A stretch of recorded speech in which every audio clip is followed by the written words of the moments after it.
आज मी सोयाबीनची भाजी कशी बनवतात ते सांगणार आहे। त्याच्यासाठी मी तेल टाकते, 2-3 माप तेल टाकणार आहे।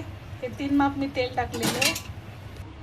कांदा, लसूण आणि अद्रक हे वाटून घेतलेले झालं। मी हे तेलामध्ये टाकून देते, भाजून घ्यायचं, गोल्डन कलरचं होईपर्यंत भाजायचं। भाजून झालेलं आहे। आता मसाले ॲड करते। हळद टाकते अर्धा चमचा, जीरा पावडर 2 चमचे, धना पावडर टाकते 2 चम्मच, मीठ 2 चमचे, तिखट टाकते 2-3 चम्मच। आता मला तिखट पाहिजे भाजी। हे मसाले सगळे परत भाजून घेणार असे तेलामध्ये। मसाले माझे भाजून झालेले आहेत। मी हा एक मोठा टोमॅटो टाकते, का पाणी टाकते तर थोडं पाणी टाकलेलं आहे आणि याच्यावरती झाकण ठेवते, म्हणजे मसाले चांगले भाजले जातील। ते असं झाकण ठेवते।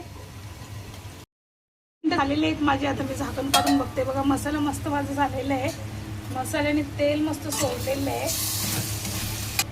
हे 2 छोटे बटाटे आहेत, मी असे लांब कापलेले आहेत। तुम्हाला जर छोटे कापायचे तर कापू शकता। आता मी हे गरम मसाला टाकते 1 चमचा,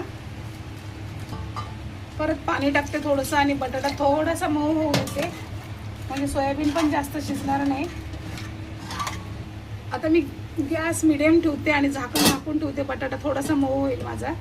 पाण्यामध्ये भिजवलं होतं मीठ टाकून, वेळेला पाण्याने एका पाण्याने फक्त धुतलेलं आहे, जास्त पाण्याने धुतलं नाही, जी चव निघून जाते। फक्त मी बटाटे कसे झालेले आहेत ते, बटाटे पण थोडेसे असे मऊ झालेले आहेत, ते बघा फुटतात। आता मी सोयाबीन टाकणार आहे, थोडे टाकून देते। आता याला मिक्स करून घेते।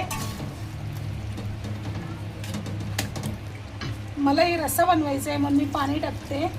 गरम किंवा थंड पाणी टाकलं तरी चालेल, पण थोडंसंच पाणी टाकून द्यायचं। जिरली आहे रस्सा भाजी सोयाबीनची, आणि हा बटाटा असतो ना, हा बटाटा असा मॅश करून टाकायचा, म्हणजे चांगली भाजी घट्ट पण होईल। अशी माझी रेसिपी करून बघा, आवडली तर लाईक करा।